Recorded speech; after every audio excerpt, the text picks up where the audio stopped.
how to put a drill bit into your Makita impact driver.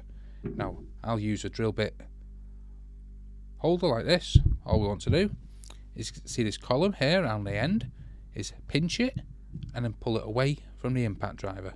Pinch it, pull it away, then enter your bit, release, and there you go, it's now stuck in. To remove it, repeat the process, pinch, pull away and remove. Your bit does need this hex cut out here, otherwise it will not stay inserted into your Makita impact driver. If you don't have bits with this hex cut out, you could actually get a chuck adapter like this, which will go in and it will take any bit just like an ordinary drill. So hopefully that helps you out how to add a bit to your Makita impact driver. If it does, smash that like, smash the subscribe, and thanks for watching.